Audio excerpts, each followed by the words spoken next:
Want to know how I made 135 euros for 3 hours of work with Lego? No, this isn't a scam. Let me show you exactly how it happened. Today I want to talk about Speed Champions. More specifically, I've been experimenting with this team for a while and I had a couple of small but very telling successes with two particular sets. 007 Aston Martin DB5 and Dodge Charger RT 1970. I bought 5 of each. The Aston Martin cost me 16 euros per set and the Dodge Charger 17 euros per set, which was roughly a 35% discount, already a solid start.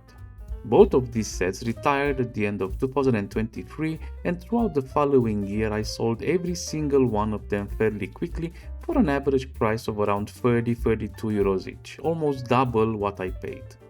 So, in simple terms, I put 165 euros on a shelf for about a year and I got back 300 euros with maybe 2 to 3 hours of total work, chatting with buyers, packing 10 boxes and dropping them off at the courier. Honestly, my only regret is not buying more. Even now I still get people asking me about these exact two sets. That's why I wanted to make a video about this very specific niche within Speed Champions, movie cars. Stay tuned for an in-depth explanation of why these sets are successful and what makes them special. LEGO Speed Champions are some of the most affordable and display-friendly sets LEGO makes. They're small, they're detailed, and for a lot of fans, they're an easy way to collect iconic cars without breaking the bank. But once these sets retire, something interesting happens. Not all Speed Champions age the same. Some quietly fade away, while others explode in value and demand. Today we're breaking down why Speed Champion sets based on movies tend to sell better after retirement and why collectors keep hunting them down years after they've left store shelves. When Speed Champions first launched, the theme was all about realism, race cars, real-world teams, and accurate liveries pulled straight from motorsport. But over time, LEGO started to shift. They began dipping into movie and pop culture vehicles, cars that people didn't just recognize, but already had an emotional connection to. And that emotional connection is the turning point, because once a set retires, it's no longer competing on accuracy or price, it's competing on nostalgia. That's where resale value really starts to matter. Most standard Speed Champion sets are tied directly to real-world racing seasons, Formula 1, GT racing, endurance racing. They're accurate to a very specific moment in time. The problem is that racing doesn't stand still. Liveries change, teams rebrand, sponsors come and go, and car designs are constantly being updated. What was cutting edge one season can feel outdated just a few years later. Movie cars don't have that problem. A car from a movie is frozen in time. It represents a single, iconic version of that vehicle, one people recognize instantly. It never gets replaced by a newer season or a revised livery. And because it never becomes outdated, demand stays consistent long after the set retires. Look at the sets like I said, James Bond Aston Martin DB5 or Dodge Charger. These sets retired years ago and yet they continue to sell for well above their original retail price on the secondary market. And this isn't a short-term spike. Demand for these sets has stayed strong over time. Why? Because people aren't just buying a Lego car, they're buying a moment from a movie, a chase scene, a character, a piece of nostalgia they already care about. And that emotional attachment gives these sets staying power that most standard racing cars just don't have. There are 3 big reasons why movie-based Speed Champion sets tend to sell better after retirement. First, built-in fan bases. These cars don't rely solely on Lego collectors. Even people who don't normally buy Lego instantly recognize a Fast and Furious Charger. Recognition alone drives demand. Second, cross-collectability. These sets appeal to more than one type of collector. You've got Lego fans, you've got car enthusiasts, and then you have movie fans all competing for the same retired set. That overlap pushes prices higher and keeps listings moving. Third, timeless designs. A movie car from 2001 is still as relevant today. It hasn't been replaced by a new season, a new livery, or a refreshed model.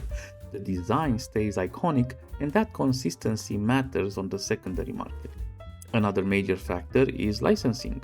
Movie licenses are often shorter and far more restrictive than standard automotive licenses.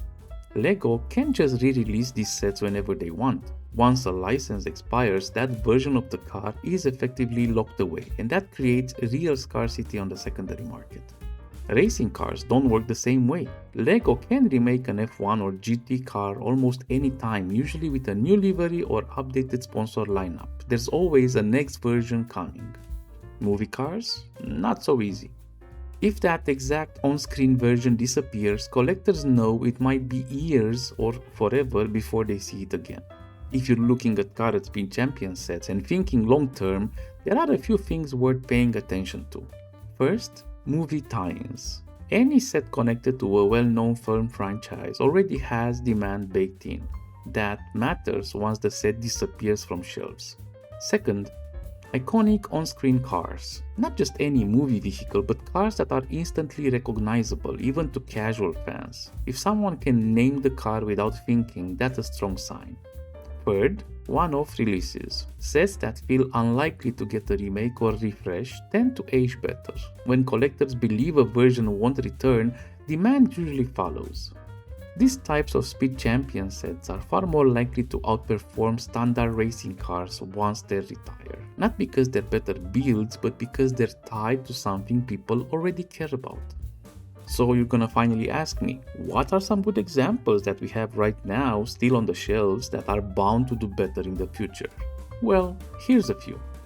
77256 Time Machine from Back to the Future. 76917 Nissan Skyline from Too Fast to Furious, and 77241 Honda S2000 from Too Fast to Furious.